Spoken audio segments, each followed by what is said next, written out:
Hi, everybody. Today's Friday, May 1st, 2026, and our dear friend, Professor Ted Postol, is here with us. Welcome back, Ted. It's nice to be back. Happy May Day. Happy May Day. Yeah. Yesterday, incidentally, was my birthday. So, Yes. So happy birthday. So congratulations. All yes. the best, Ted. Well, thank you.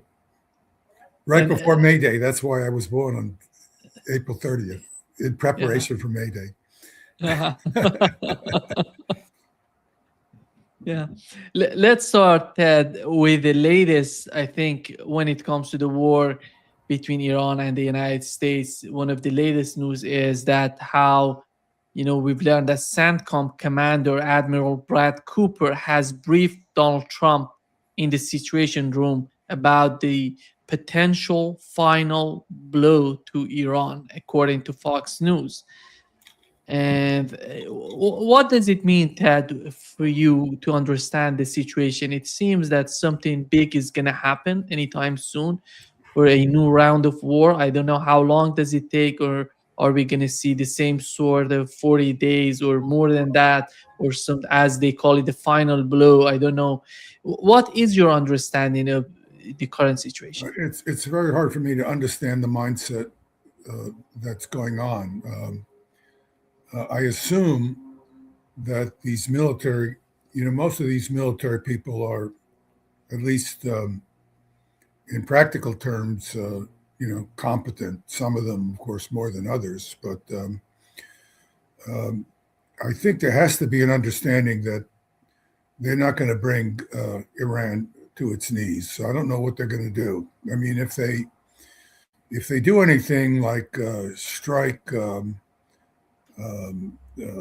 power facilities or infrastructure, critical infrastructure in Iran, it's going to precipitate a retaliation that I don't know. I don't see how Israel and the United States can cope with.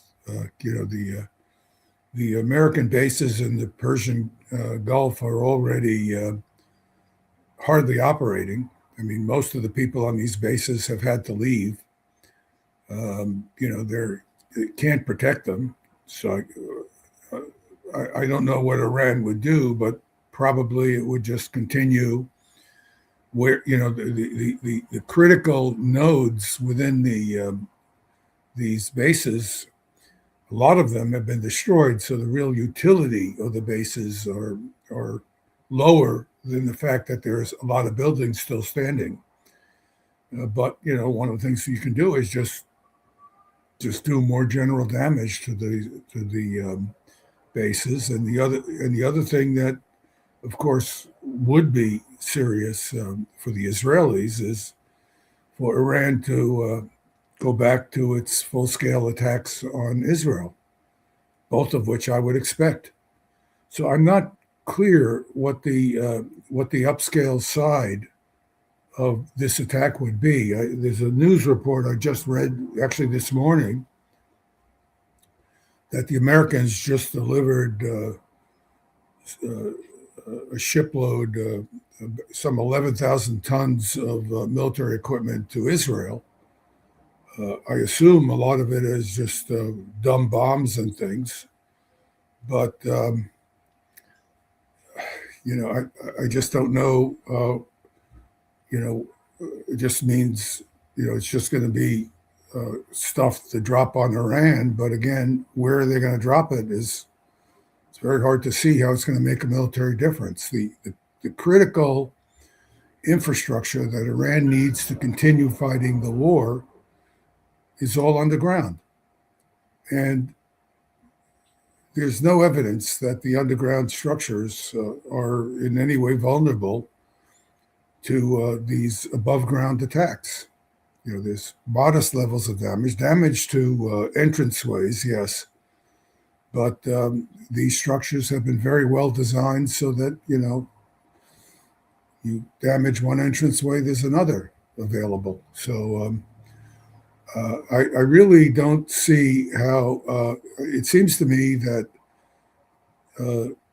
if you had a realistic assessment of what the situation is, you'd say to yourself, "We're in an end game, and we just better try to resolve this in a constructive way." That's the way I would assess the situation. So I have no idea what these people are doing. My joke with some people is it's not I not only don't understand what they're thinking, I don't even understand if they're thinking. It's a it's that kind of thing. So maybe there will be a big attack. Won't surprise me, but I also will not be surprised if there's no real, certainly no military consequence to it. There may be more innocent people killed, which is, of course, extremely unfortunate.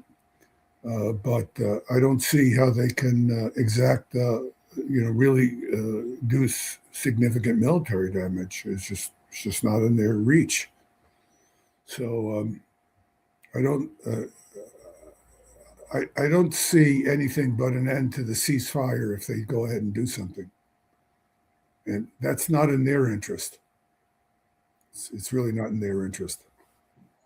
Ted, considering what has happened so far, and when you see someone like General Keith Kellogg mentioning that they can go in the Hark Island because they want to reduce the Iranian capability or ability to export oil. So let's go to the Hark Island, an island that is going to the western part of the Strait of Hormuz, goes up, is not even close to the Strait of Hormuz. But his argument is, let's capture that island and put pressure on Iranian economy because I think the Trump administration is getting to the point that the blockade is not working. Is not working, and Oh, of that's course, why yeah. they need to do something else. And here, what Keith Kellogg is talking about, they'll go and invade the Hark Island and maybe put pressure on Iranian. And how is that going to militarily? How is that a reasonable or even viable choice for them? Well, the argument, which I don't think is correct, is that it causes economic problems for Iran. They don't have the ability to produce and sell as much oil as they have been doing. But so what? I mean, the Iranians are pretty tough. You know that. So, and they're in a war for their survival. At least they believe it. And I agree with them actually. But you know, you're not going to cause these people to cave in. They have a they have a highly sophisticated, developed society. They've got thousands of years of culture behind them. You know, it's silly to think that these people are going to cave in. And what they're going to do is we will leave them. We, the Americans, will leave them, and the Israelis will leave them no choice but to continue doing horrendous damage to the global economy, which of course will cause tremendous damage to the United States, tremendous damage to Israel, but more importantly, to the world.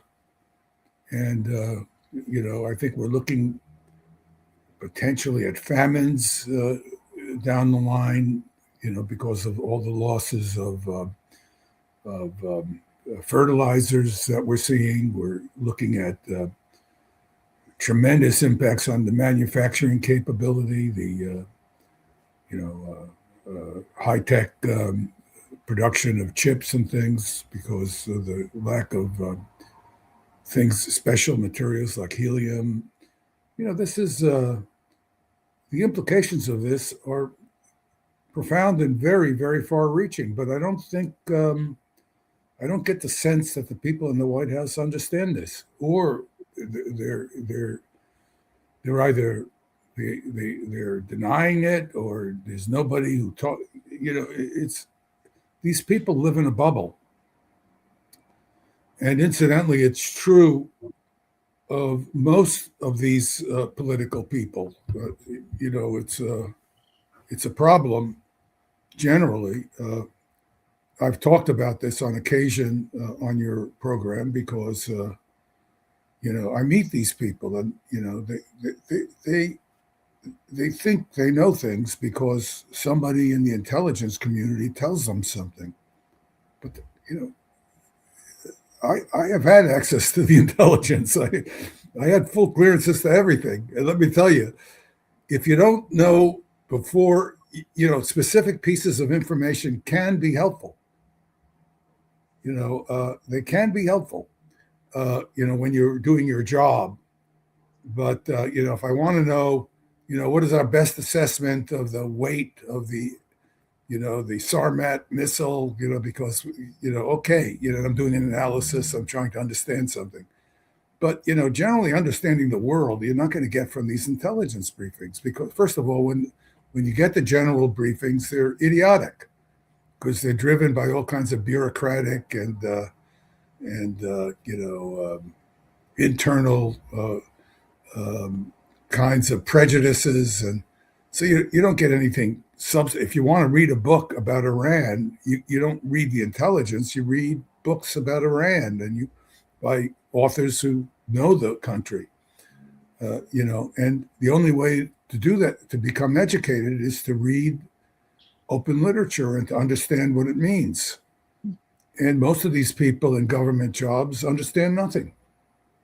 I had a conversation with this president of the and CEO, both of the Bulletin of the Atomic Scientists last week. It was incredible. This woman understood nothing. And not only did she understand nothing, she didn't care. I actually lost my temper.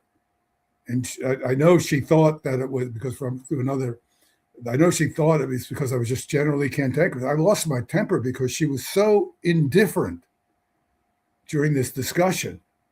She knew nothing. She arranged the meeting without reading a thing. She had no idea what she was starting. My wife, who's a senior executive, when my wife heard that how this meeting was conducted, her first statement was, you'd be fired in the job I was in if you ever conducted a meeting this way, coming into a meeting knowing nothing, not having read anything, prepared in any way, and this is this is she was in the government at a job, and my guess is if the Democrats retake the White House, she'll be back in the government in a job, not knowing anything, indifferent to the real facts, and this is common. This is not uncommon. What's uncommon is when you meet a person like a Chaz Freeman, who's from a different generation. If you listen to Chaz talk, you can see what an erudite, well-educated person he is. He didn't learn that in the government. He learned what was going on in the government. He has experience. He understands how to work the system, what's going on in the system. That you learn when you're in government, but you don't learn. All that erudition doesn't come from being in the government. None of it comes from in the government, and so you have these people. They talk to each other. They think they know something, but they know nothing. They really know nothing.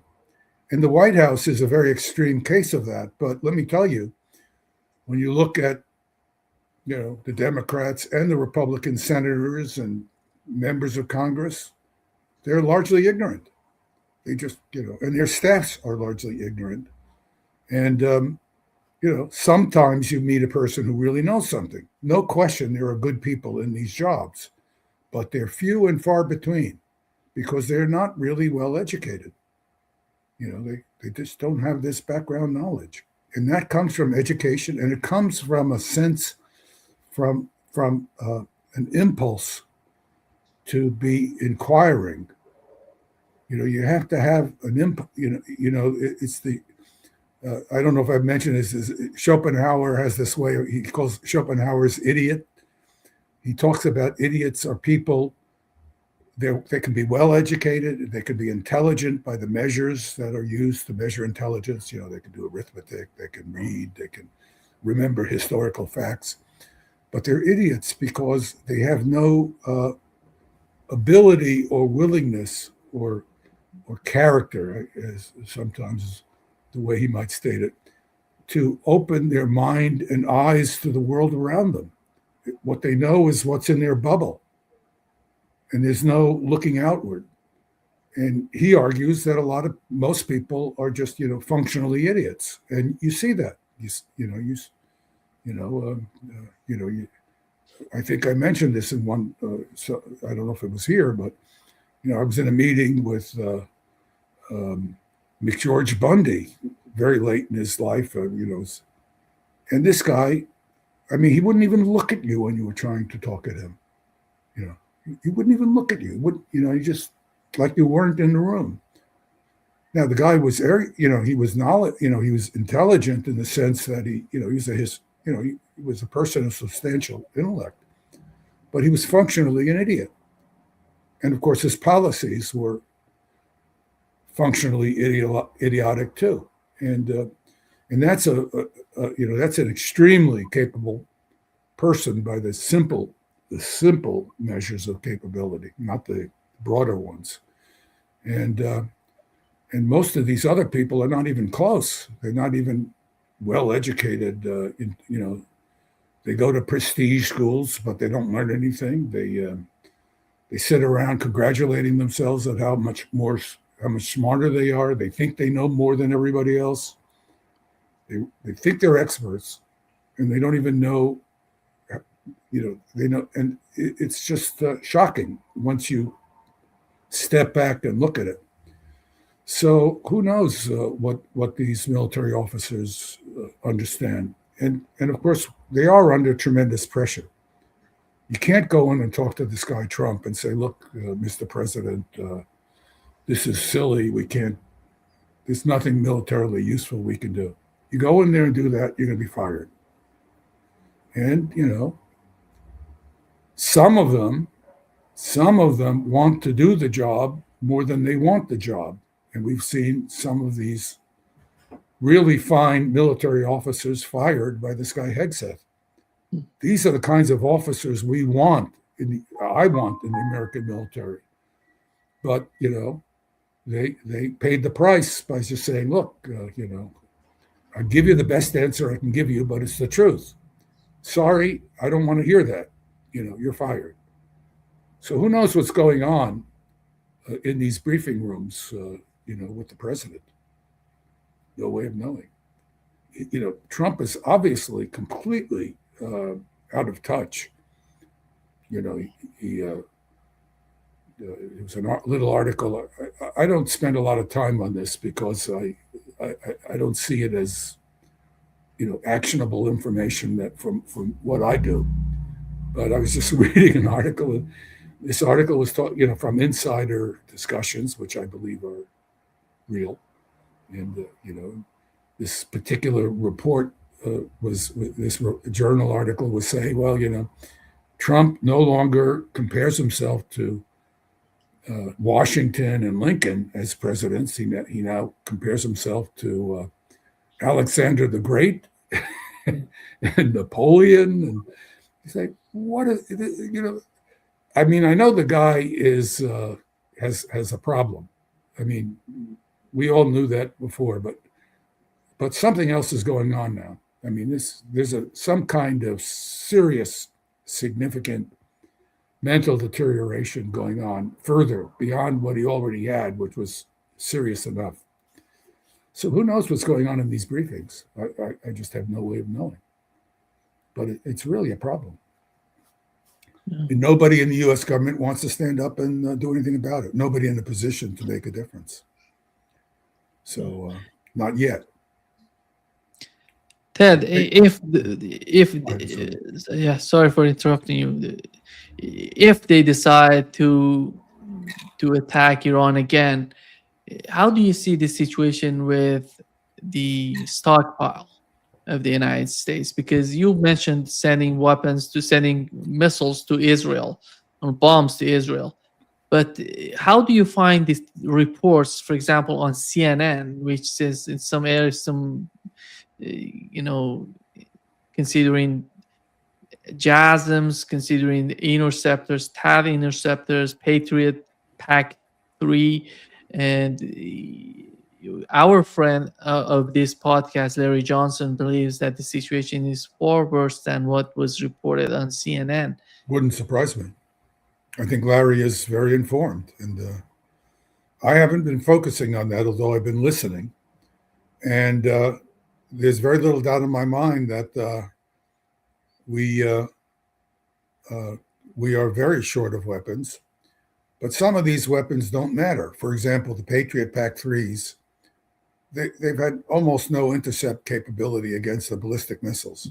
So the fact that they're running out is really irrelevant in terms of, for example, for the Israelis. The things that could be important for the Israelis are, for example, the Iron Dome interceptors, which also are useless against the ballistic missiles from Iran, but they are capable against drones. And the problem is that they've depleted most of their Iron Dome interceptors, shooting at missiles they have no chance of intercepting. They made a strategic blunder there. So I think the bulk of the damage that will happen once things get back going, and it looks like they will. I mean, it looks like at some point we are going to see the Iranians again launching attacks on Israel and elsewhere, and I think over time the bulk of the damage is going to be from drones. The warheads are smaller, but they're much more accurate. There are large numbers of them. And, over time, you can do a tremendous amount of damage with these significant but smaller warheads. Plus, what you can do with the ballistic missiles, which are not, which are significant by themselves, but, somewhat less precise. So I think Israel's in for a real bad time once the ceasefire ends. And what worries me about Israel is that the political leadership is so crazy that eventually they could reach a point. It's not immediate. It's not immediately in front of us now, but it could be over time, where they start losing. It becomes so apparent that they're losing to their own population that they start feeling pressure to think about using nuclear weapons against Iran. I don't believe the Iranians would, it's a funny situation. All this talk about the fear of Iran using nuclear weapons on other states. It seems to me the Iranians are extremely well thought out so far on this. Of course, now that the Americans and the Israelis have killed off much of the older leadership, there's a lot of younger leadership that may be more radical, and that's really potentially problematic, because it really is in Iran's best interest to not build nuclear weapons, but to be poised to build them. I mean, they have the perfect. Just by accident, a few days ago, I was having a chat with a very old friend of mine I hadn't talked with for a long time. It turned out he had been in Iran quite a while back during the negotiation for the JCPOA, and he was quite involved in it. And he was telling me about a conversation he had with Mohammad Zarif, the negotiator of the JCPOA, a very erudite man. I mean, tremendously well educated, very sophisticated man. And this friend of mine was telling me how Zarif described to him why Iran should not have nuclear weapons. And he went through the argument I just gave you. In fact, what got me started on this with my old friend is I was telling him my assessment of why it's not in Iran's security interest. And he said, well, that's exactly what Zarif told me. Zarif had thought it through completely. And it wouldn't surprise me if Zarif and others are the architect of this policy once the JCPOA was abandoned, um, this policy of building up to 60% enriched uranium as a potential threat to, to be a nascent nuclear weapon state. Would not surprise me if he played a role in that strategy, which is a brilliant strategy. The strategy is, look, we don't want to become a nuclear weapon state. You can see we have the International Atomic Energy Agency inspectors here. They're watching. We don't mind, but but we have this stuff now, and we can do it if we need to, but we don't want to. So that's a very good posture to have, and I think, in fact, what I wanted to talk a little bit about today was the fact that that posture is still viable, and Iran, and really the most intelligent thing for the United States or the West to do is to recognize the reality of Iran's potential. You can't wish this away. You can't bomb it away. It's all in caves and and tunnels. You can't kill enough scientists, because the scientists, it's a country rich in scientists, talented people. The expertise is there and growing. So you have to acknowledge it and deal with it. And you have a country that basically wants you to stop attacking them. And in return, they're not going to build nuclear weapons, although they want to reserve the potential to do it. And you're not going to stop that. So reach a deal, because at some point, if they decide to build these weapons, there's going to be hell to pay for everyone. For everyone. The Israelis are going to be facing Saudi Arabia that's nuclear, Turkey, Egypt. It's not just the Iranians who are smart enough to know they don't want this, but these Israelis, they're just so, they don't, it's like there's no second step in their thinking. It's like dealing with these, like these people at Stanford, my favorite place to kick. They talk about things and you always say, well, what's the next step? Mike McFall, you want to get rid of Putin. Well, what happens next? Well, I don't know. Well, you're talking about something, you're talking a policy. Don't you think about, you're supposed to be a policy guy. You run around. Don't you think about what sequence of events mean? The world is a sequence of events. It's happening all the time in front of you. And it's this kind of thinking. You see it, and what I'm worried about is we'll get some people who have similar short horizons in the leadership in Iran, and they will change the policy and proceed to build nuclear weapons. And that will be bad for Iran and for everybody else. But, the Americans continue to provide no choice for the Iranians. So we had this, the Iranians proposed blending down the 60% enriched uranium in one of the talks. So it caught me to thinking about what this means. And what it means is it will just take them a somewhat shorter time to build the nuclear weapons, but not dramatically so, which is not to say that it was a disingenuous proposal. It's simply to say that this country has a tremendous capacity right now to proceed becoming a nuclear weapon state. And I'd just like to make a few comments about that for your audience, because I think people might want to start thinking about this. Okay, so if you could put up the first slide, it's just a subject.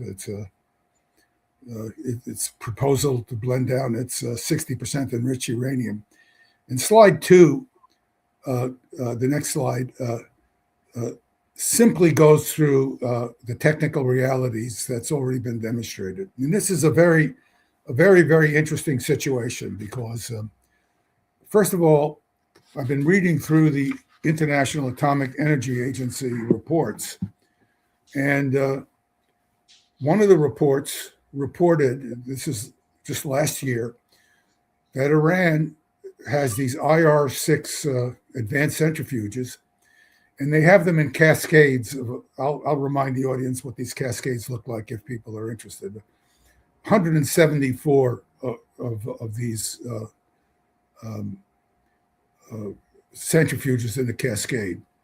And what they did under International Atomic Energy Agency surveillance, so this was no secret, they took the output from one of the 174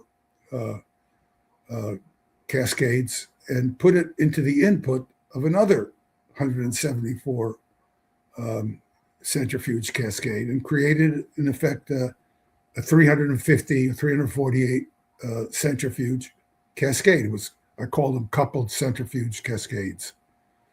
Well, the report explained, what the report gave me was a critical piece of information I have not been able to find anywhere that I'm satisfied with, which was that they started out with 20% enriched uranium, uranium hexafluoride, and within 30 days, within 1 month, they produced 34 kilograms of 60% enriched uranium.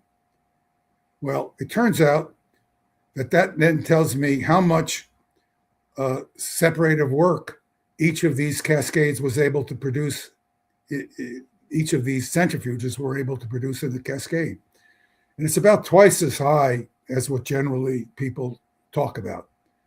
People talk about 5 to 10 separative work units per centrifuge. The number seems to be about 6 or so for many organizations. Turns out it's about twice that. It's about 12 or 13 separative work units. So what does that mean? Well, if you had 5% enriched uranium, you could produce about 2.5 atomic bombs per year with a cascade like that, which means that in 5 years, you could produce 12 atomic bombs. So if this goes on for years and years, and there's no reason to believe it couldn't, we could see 12, and a decision is made to start producing weapons grade uranium hexafluoride. You could have a dozen atomic bombs just from the current 5% enriched uranium hexafluoride sitting in this is with one of these coupled cascades. They could have 6, 7, 8 of them. It's very doubtful that the IR-6 centrifuges in Fordo were destroyed. It's very doubtful, and maybe the entrances was severely damaged, but the interior was probably well protected, and they could have 7 or 8 of these single cascades or more, which means 4 or 5 double cascades, up and running. If not now, in a year, they're still around.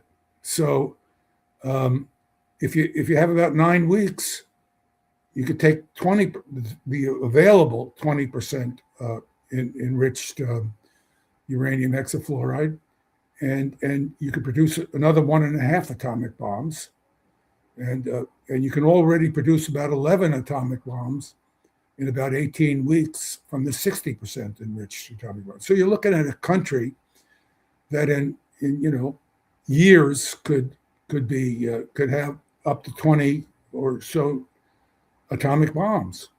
That's not anything you would laugh at. I mean, that's a big. So this is what you're looking down the road in half a decade.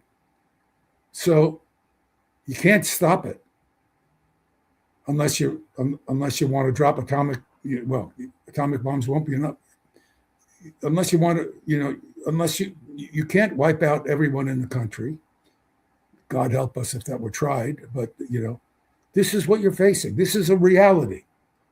So the question is, what could you be thinking about? How can you deal with this reality? And next slide, I just take the next, what I would say, obvious steps. If you, yeah, we'll go next slide, thanks. So if you look at these estimates, assuming they only have a single double cascade, and the odds are that they have considerably more than that. I'll show you another slide shortly. It's very unlikely that it's extremely likely that they have the centrifuges from Fordo and thereby have many more than that. So this suggests that it's completely unrealistic to assume that Iran can be stopped with military force. You have to negotiate with them. And incidentally, you're negotiating with a country that has an incentive to agree. They don't want to build nuclear weapons because they have problems with their neighbors beyond Israel. So, and they're smart enough, unlike the people who they're negotiating with, to understand that it's in their interest to not build a nuclear weapon. So you really have to look at the situation, because, as I mentioned earlier, if you force them or you put them in a situation where eventually an internal decision is made to go ahead and build nuclear weapons, the situation is going to be bad for everybody. You're going to have Pakistan's going to wind up giving nuclear weapons to Saudi Arabia. Turkey's going to, and Egypt are going to go ahead and proceed to build their own atomic weapons. It's just not going to work. So this is an important thing. So this indicates that the best approach is to negotiate with Iran, and you have to negotiate sincerely. I mean, you have to put real people involved in the negotiations. Putting Steve Witkoff and Gerard Kirshner involved. These two guys, all they want to do is make money. I think they're more interested in going around to states making business deals than negotiating. They're ultra Zionists. The Iranians don't even want to look at them, yet alone negotiate with them. You have to bring in some real diplomats who are serious and who understand. When you're negotiating, you have to understand what the other side has, the constraints the other side has, and the incentives the other side has. And you're dealing with another side, if you're the Americans, who has a big incentive to negotiate. They want to negotiate a situation. By demanding they disarm. What the United States is now doing is say, look, trust us. If you disarm, in fact, we don't even tell them what we're going to do, as far as I can see. We say you have to give up your uranium enrichment and you give up your ballistic missiles and your drones. In other words, disarm yourself. So the Iranians sit there and they say, well, we're winning the war. Why, when we're winning the war, will we disarm ourselves? And of course, the answer is there's no reason to. So the situation is just absolutely ridiculous. So why don't we go to the next slide and this is just a look at the situation up to the end of 2025. The scale on the left, vertical scale, shows you 5,000, 1,000, 15,000 centrifuges. And if you look at the bars, you can see that that hundreds of centrifuges are being produced in months of time as we go further toward the end of the time interval. So the manufacturing capacity of Iran was extremely high before the military attacks. Now, we don't know how much of the manufacturing capacity was damaged or destroyed in these two attacks that occurred in June and more recently. But it's quite likely that most, if not all, of the manufacturing capacity is underground in tunnels. So the answer of how many, what the manufacturing rate of centrifuges might be is, I don't know.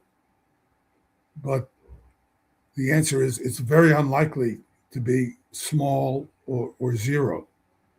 In fact, it's quite likely to be high, possibly tens or hundreds of centrifuges per month.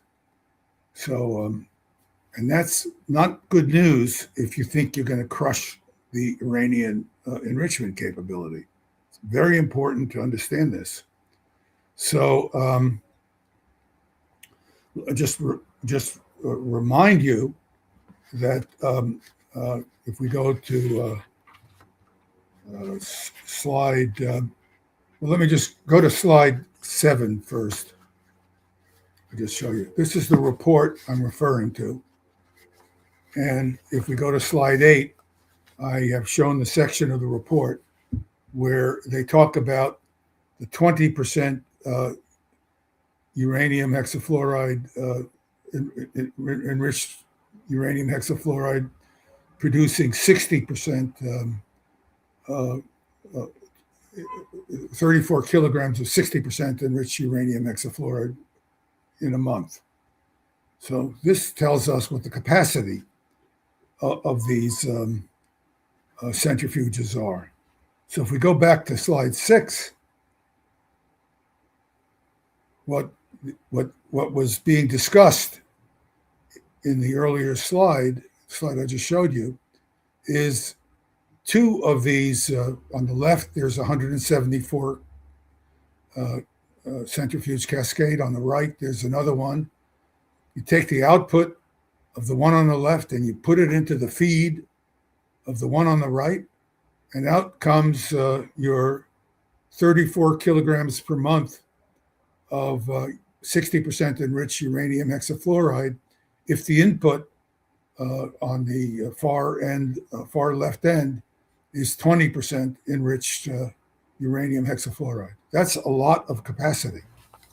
So basically, we're in a situation where we're at the end of the enrichment cycle. So if we go to slide 11, what's depicted in slide 11 is the red square. The red square shows you the amount of 25 kilograms of 90% enriched uranium that's in, on the left side, 3,165 kilograms of natural uranium. So that's just showing you the amount. And then each subsequent stage of enrichment is removing the uranium-238 from around it, concentrating it to eventually a nuclear weapon. And as I explained earlier in the next slide, this process is an accelerating process. So just go to the next slide, Nima. There you go. So the way you can think of this is if you have sugar in water, the concentration process is similar to boiling the water. And the separative work is, in a very conceptual level, the amount of time you're boiling at a given rate it takes to remove, let's say, 10% of the uranium-238, in this case, the water. And as we look further and further to the right, if we look at the next to last column on the right, where we have 50% enriched sugar and water, we see that the last step brings us to pure sugar. And the graph below shows us what the concentration curve as a function of boiling steps looks like. So if we go to the next slide, this is what the enrichment process shows up in separative work units. If we look at the red curve, I forgot to label the red. The red curve is a curve where the centrifuge cascade produces depleted uranium to 0.2%. So it starts with 0.711% uranium 235, and the depleted uranium is 0.02%. The blue curve shows if the depleted uranium, it's a much less efficient process in terms of using the uranium, where you have 0.04% of the in depleted uranium. So you're throwing away much more uranium 235. But let's look at the red side. What the red side shows, if we look at the left up vertical axis, if you go to the top of the axis, that's 0.9 concentration. That's weapons grade uranium. If you look at where the red curve goes as far to the right as possible, that's about 5,500 separative work units. So starting out with about 3,165 kilograms of natural uranium, I need about 5,500 separative work units to get to a nuclear weapon. But I can take this curve and reconstruct it. So the same curve, let me show you slide 14. And what this is the same curve, but I've done it. What I've done is asked how much separative work do I need for a given level of concentration to produce weapons grade plutonium. So let's go to the next slide. I'll give you an example, show you what is going on here. All right, so let's look at the leftmost green vertical green line. If I have 40% enriched uranium hexafluoride, I will need about 240 separative work units in order to get to 90% enriched. That's what it's telling me, in order to get to weapons grade plutonium. So it takes me 2.8 weeks if I have one of these cascades, these double cascades. That's pretty good. That's pretty. If I have 60% enriched, it only takes me 1.4 weeks. So if I blend it down, like the offer, well, it gives you a little bit extra time, but not a lot. But it's an indication. The way to take this is an indication of the fact that the Iranians have a tremendous capacity to do enrichment, and you're going to need to accept that capacity and negotiate with them, because they have an incentive. They have a security incentive to not proceed and build nuclear weapons. So you have to recognize their incentive to not proceed and build nuclear weapons and negotiate something where you can now have inspections of what is now going on, because now there are no inspections. You don't know how many cascades and centrifuges they have. You don't know how many they're building, because they threw us out from the JCPOA required that we be able to monitor their construction of centrifuge cascades. We don't know what they're doing now. We have no idea how many they're building. We have no, in the end, we probably won't know how many they built, even if we renegotiate.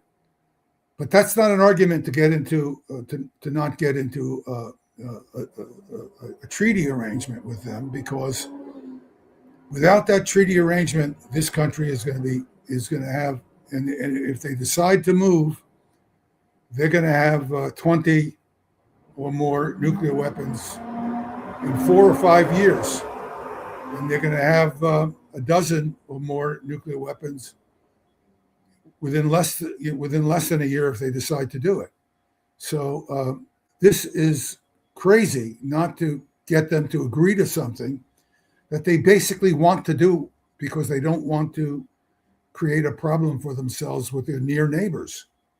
So the argument I'm basically trying to make, which I think is solid, if people have an alternative argument, I'm interested. Let me know. But I'm not interested in saying, oh, let's bomb them into the Stone Age. It's not going to work. It's not going to happen. So, it's unrealistic. It's brutal. It's immoral, and it's just not going to happen. So instead of beating one's chest and saying silly things, it's important to think this through and look at the realities of the situation. It's really extremely important to do that. So, I can show you one more slide, just so people know it exists. Slide 17. This is just a summary of estimates of Iran's the rate at which they can build nuclear weapons, given the centrifuge capacity and the total number they can build. The rate could be very high, but of course, if they don't have all the material. So, for example, if we look at the leftmost column in the first table, the bottom leftmost column, the enrichment level going from 60% enriched uranium-235 to bombs per year with these cascade, you can do 35.6, 35.8 bombs per year. That's on the leftmost column. But you don't have all that. You don't have so much 60% enriched uranium hexafluoride. You have only 440 kilograms of it, as is shown in the middle column in the bottom, in the bottom table, the bottom of the middle column. So if you have that capacity, then in the rightmost column you could build roughly 11 or 12 nuclear weapons. So between the 20% and 60% enriched uranium, you should be able to build 12 or 13 nuclear weapons, and then add another 11 or 12 nuclear weapons over a period of 4 or 5 years. And anyone who thinks that this thing could not go on for 4 or 5 years is really not thinking it through. And the Iranians can't stand us off, and they will if they have to. So this is a lesson in reality, is my argument. If there's another solution and it's realistic, someone needs to come up with one. Otherwise, we should stop playing with fire, because Iran, as anybody, well, I won't suggest that I understand Iran's internal politics at all. I mean, everybody I've talked to who has a modicum of understanding of Iran talks about it as an extraordinarily complex, nuanced political environment. There's a wide range of views among the political elite. And sooner or later, you could have a set of situations where those who want to go ahead and build nuclear weapons prevail. And that will be a bad thing for Iran, but it will also be a bad thing for everyone else. And it's time to give those people who are arguing for a common sense solution, those Iranians in the political leadership who say, look, this is the sensible way for our country as well as for everyone else. like a guy like Mohammed Zarif explained to this friend of mine. There are people like him in Iran, and they're under attack. And the more that the irrational people in the United States and Israel prevail and continue hammering Iran, the more likely there will eventually become a point where in the political leadership, those who want to proceed building nuclear weapons will prevail. And that will be bad for Iran, and it'll be bad for everyone else. The political dynamics is clear. You don't need 10 years of college to understand this. You just need to think. And there's very little thinking. And I might add, there's also a problem with the American arms control community, because these guys don't think at all. I mean, every time you come up with an argument, arms control, these people, they're just on automatic control. There's no analysis at all, which is why I got so upset at the Bulletin of the Atomic Scientists, because these guys are, they don't care. They want to tell you they're experts and just write articles and, what you should believe because they believe it, because they live in their little bubble and they just talk to each other. But analysis really matters. And I'm trying to make that point with these talks with your audience.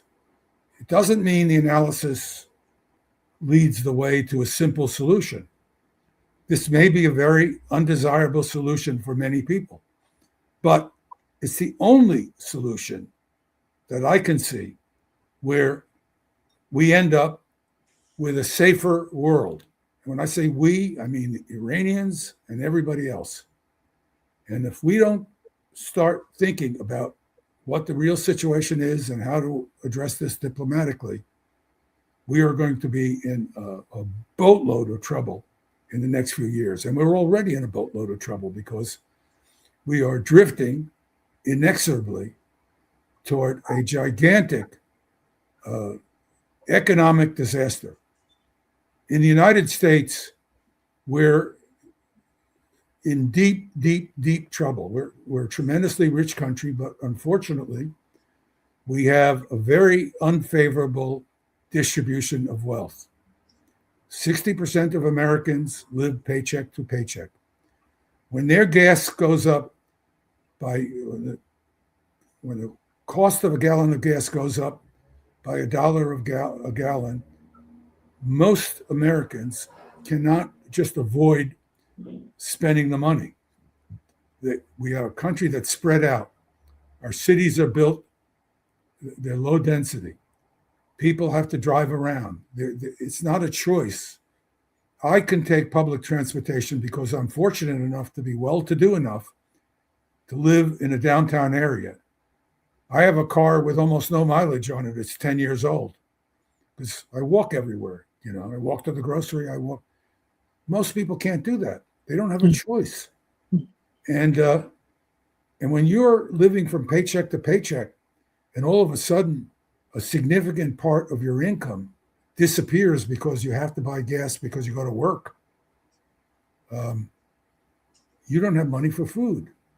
And the food is going up in price, not only because the transportation costs are higher, but that's only the tip of the iceberg, because the farm, my wife has a farm in the family, and we're now in the process of talking to a friend who rents land on the farm, and we're trying to understand what the price of fertilizer is going to be, and because the growing season is beginning, and how much money is it going to cost to pump water onto the land, and because you need diesel fuel to pump the water. This is going to result in increased costs of food and increased costs. So for the United States, which is a rich and privileged country, it's going to be a disaster. And the pressure on Donald Trump is going to increase tremendously more than it already is. And God knows what this lunatic and his incompetent staff are going to be up to in the next few months before the major congressional elections coming up. So the United States is going to see a lot of political turmoil. More importantly, you have countries all over the world that are having trouble feeding their populations. There's going to be famine in these places. This is what we're looking at. And this is going to be happening right. If we stopped right now, it's going to happen at some level. We have lost 13 million barrels a day of production of oil already just from, damage to the existing facilities. This cannot go on forever. And people need to start thinking of how diplomacy can be used to stop this insanity. But, I'll be accused of being on the wrong side, but I don't see how the Iranians can do anything differently from what they're doing if the West doesn't start seriously negotiating with them. Their incentive is to negotiate. They have every reason to negotiate, but they need sanction relief, and they need to be able to carry on an enrichment program with the appropriate safeguards under the International Atomic Energy Agency so they can go about their business, which they are determined to do. It's not for us to decide whether or not they have the right to enrich. They have the right to enrich. That was decided when the Non-Proliferation Treaty was negotiated. You can't say you don't have the right to enrich and everybody else does. That doesn't work. Not if you're a country who aspires to have your own enrichment program. We can debate whether they need it or not and all this other stuff, but that's another discussion. And so I think diplomacy is really needed here. Yeah. I think many good points were made during this talk, and I hope that we can reach some sort of sanity with what's going on in the Middle East. And it's everything is somehow is getting more complicated. That, I remember you talk about Michael McFaul. He just 5 days ago he tweeted that Ukraine is winning. And just compare that. Compare that with Ambassador Chas Freeman. It's hard to believe. It's hard to believe. It's hard to believe. Well, I think I described this at one point. I don't know if I described it to you, but I had this. I know him for many years, so I was at Stanford, and I had this discussion with him after a seminar. And I asked him. I actually asked him in this discussion. I said, "What do you think you're going to accomplish?" And he said, "What do you want to accomplish?" And he says, "This is a real discussion. I mean," and he says, "I want to get rid of Putin." And I said to him, "How are you going to do it?" He says, "I don't know." I say, "You want to get rid of him? You don't know. What kind of policy is that?" "Well, it's not a policy. I'm not arguing a policy." I say, "Well, you just made you made a policy statement. You think it's important to get rid of Putin. Who's going to replace him? Have you thought about that?" This is, here is a guy. It's hard to believe. This is what happens when you have people who live in a bubble. This is an example of a person who lives in a bubble.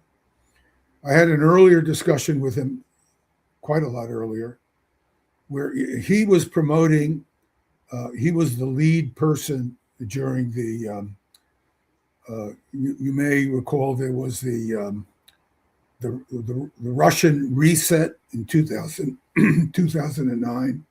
The United States was going to reset the relationship with Russia, and we're going to have good relations.